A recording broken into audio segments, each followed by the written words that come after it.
ان الدین عند اللہ الاسلام۔ بسم اللہ الرحمن الرحیم۔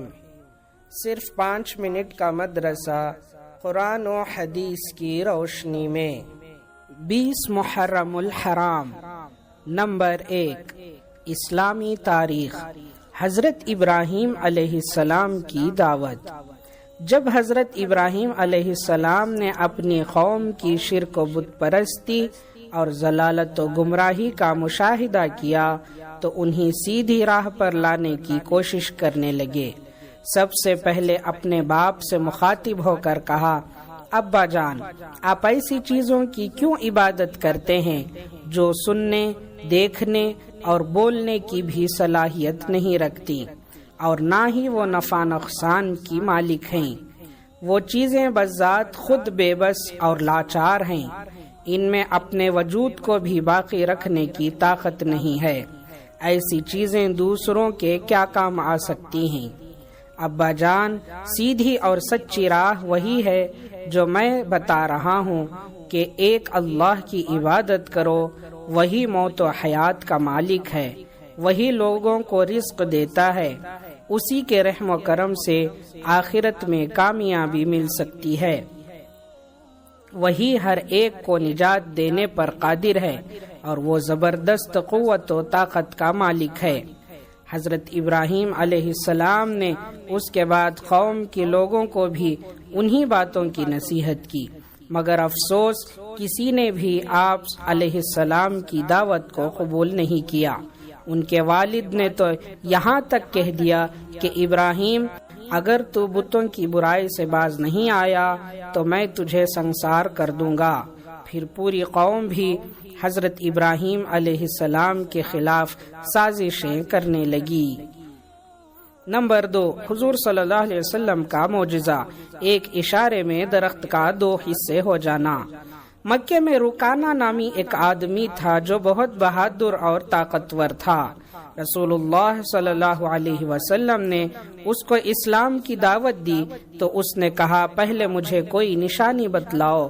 تو حضور صلی اللہ علیہ وسلم نے فرمایا، اس کے بعد ایمان لے آؤ گے؟ تو اس نے کہا، ہاں۔ قریب میں کانٹوں کا ایک درخت تھا جو بہت ہی گنجان اور شاخوں والا تھا۔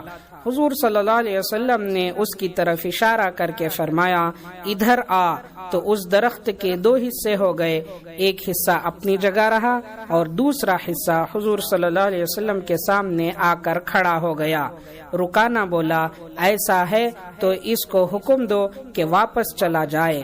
تو حضور صلی اللہ علیہ وسلم کے اشارے پر وہ واپس چلا گیا۔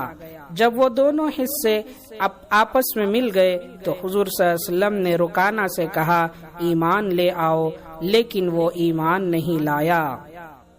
نمبر 3، ایک فرض کے بارے میں، اپنے گھر والوں کو نماز کا حکم دینا۔ قرآن میں اللہ تعالیٰ فرماتا ہے، آپ اپنے گھر والوں کو نماز کا حکم کرتے رہیے اور خود بھی نماز کے پابند رہیے۔ ہم آپ سے روزی طلب نہیں کرتے، روزی تو آپ کو ہم دیں گے، اور اچھا انجام تو پرہیزگاری ہی کا ہے۔ سورہ طٰہٰ آیت نمبر 132۔ نمبر 4، ایک سنت کے بارے میں، اللہ سے رحم طلب کرنا۔ اللہ تعالیٰ سے رحم طلب کرنے کے لیے اس دعا کا اہتمام کرنا چاہیے۔ یہ دعا حضرت موسیٰ علیہ السلام نے کوہ طور پر جاتے وقت پڑھی تھی۔ انت ولینا فاغفر لنا وارحمنا وانت خیر الغافرین۔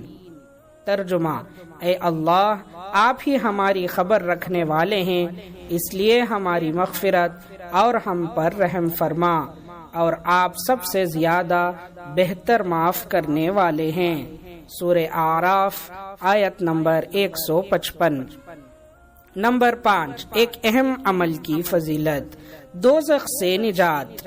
رسول اللہ صلی اللہ علیہ وسلم نے فرمایا، جب تم مغرب کی نماز سے فارغ ہو جاؤ تو 7 مرتبہ یہ دعا پڑھ لیا کرو، اللہم اجرنی من النار، اے اللہ مجھ کو دوزخ سے محفوظ رکھیے۔ جب تم اس کو پڑھ لو اور پھر اسی رات تمہاری موت آ جائے تو دوزخ سے محفوظ رہو گے، اور اگر اس دعا کو 7 مرتبہ فجر کی نماز کے بعد بھی پڑھ لو اور اسی دن تمہاری موت آ جائے تو دوزخ سے محفوظ رہو گے۔ ابو داؤد۔ نمبر 6، ایک گناہ کے بارے میں جھوٹی تہمت لگانا۔ قرآن میں اللہ تعالیٰ فرماتا ہے، جو لوگ مسلمان مردوں اور مسلمان عورتوں کو بغیر کسی جرم کے تہمت لگا کر تکلیف پہنچاتے ہیں تو یقیناً وہ لوگ بڑے بہتان اور کھلے گناہ کا بوجھ اٹھاتے ہیں۔